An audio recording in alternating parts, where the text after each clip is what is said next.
سيدة 51 عاماً بصحبة زوجها 61 عاماً تغفلوا وتنتحر من فوق كوبري على الدايري بعد عزومة بطاطا. لا تستعجب. شعور عارم بالقهر لما بدأت أقرأ التفاصيل المرعبة للحادث.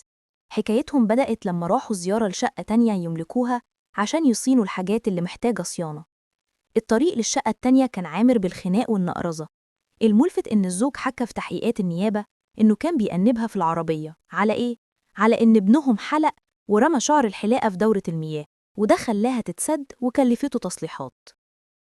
التأنيب كان تحت شعار أنتِ مهملة في تنظيف البيت. أنا وقفت كتير عند النقطة دي.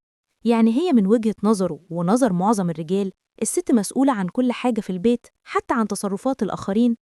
في اللحظة دي افتكرت كم المشاكل اللي بقراها بدون اسم على جروبات الفضفضة عن عمليات المحاسبة اللي بتتم للستات على حاجات خارج نطاق أفعالهم. ابنك وقع ليه؟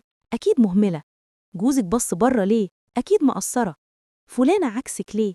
أكيد لبسك كان مش تمام. وصولاً لمرحلة ابنك رمى شعره في السيفون ليه؟ لكن في حالة السيدة المذكورة ربنا يرحمها الموضوع موقفش عند المرحلة دي.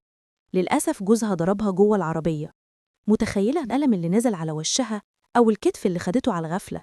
متخيلة شعورها بالإحراج الشديد قدام باقي الركاب في العربيات اللي جنبهم. خطر على بالي هل كان الطريق واقف والناس اتفرجت ولا كان ماشي ومحدش شاف اللي حصل غير ربنا. الأكيد إنها اتقهرت قهرة شديدة للدرجة اللي خلته يقف ويحاول يصلح المصيبة بعزومة بطاطا.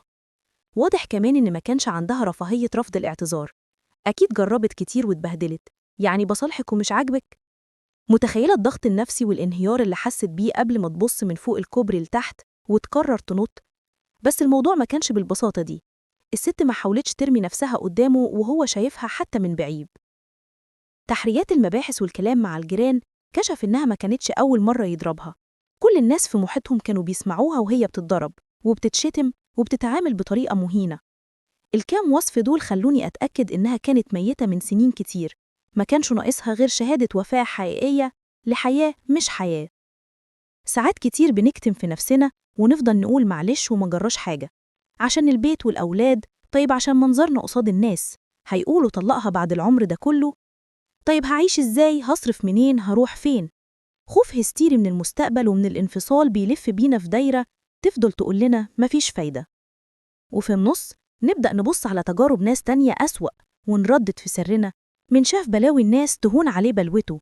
لكن بننسى إن كتر الضغط مش بس بيولد الانفجار لكن كمان بقى بيولد الانتحار. فين المودة والرحمة؟ وفين أمسكوهن بمعروف أو سرحوهن بمعروف؟ فين خيركم خيركم لأهله؟ يمكن تكون القصة دي شبه حكاية سمعتيها أو حتى عشتيها. احكيلي في التعليقات، هل شفتي ظلم بالشكل ده؟ أو عرفتي حد فقد نفسه وسط القهر؟